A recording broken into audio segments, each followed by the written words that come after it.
couple of things stuck out to me over the weekend. One, Bryce Harper really helping the team win. He had been doing it with a 290 batting average pretty much and a 380 on base percentage, but seeing him go yard again, seeing him get 2 clutch hits, not even including the home run for the Phillies, but getting the game-tying hit on Saturday in game 1 of the doubleheader, getting the game-tying hit in extras yesterday, getting the home run in between those, his first since May 25th.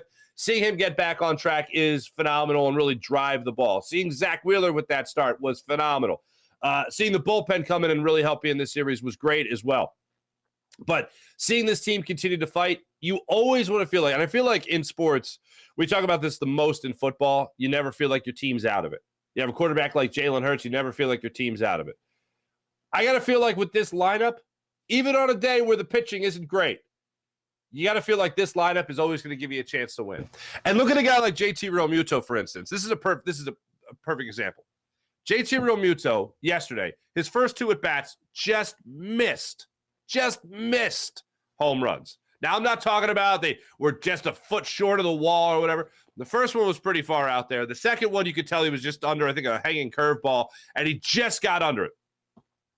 When he stepped to the plate yesterday in that game, his first 2 at-bats was so close. But when he stepped to the plate in yesterday's ball game, right before that 2-run double in the 6th inning, I thought if those first 2 at-bats were an indication of anything, he's going to do something huge here. So he steps to the plate in that 6th inning. He drives the ball to left field.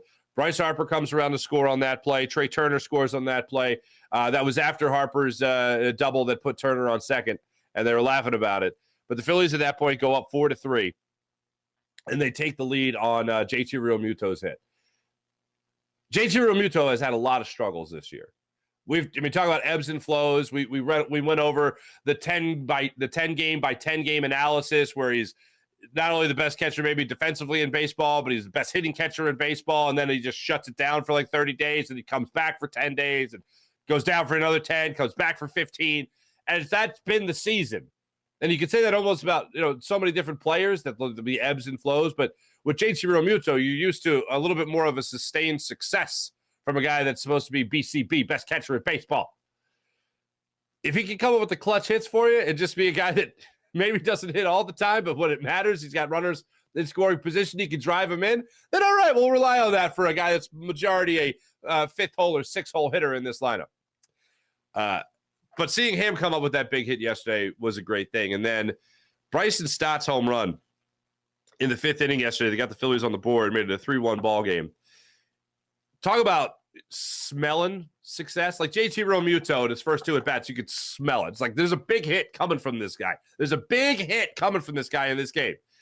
Bryson Stott gets a 3-1 fastball, and he fouls it. He's late on the pitch, and he drives it home run distance, just foul, down the left field line. Later in the at-bat, I think it was the next pitch, I think he gets a sinker high in the zone. And I've talked about this before, but good Lord, Bryson Stott gets that high sinker and tomahawks it out of the ballpark down the right field line into the right field seats. You can smell the success with him.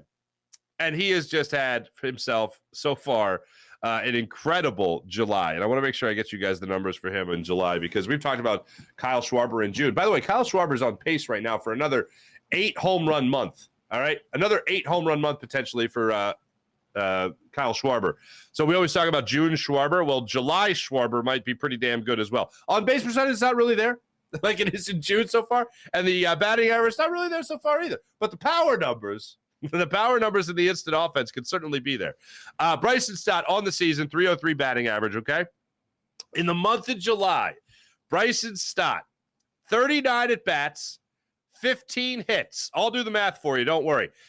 385 batting average in the month of July with a 429 on-base percentage. And, of course, yesterday it was his first home run of the month. He has been doing something spectacular this month. Very much enjoying the month of July is Bryson Stott.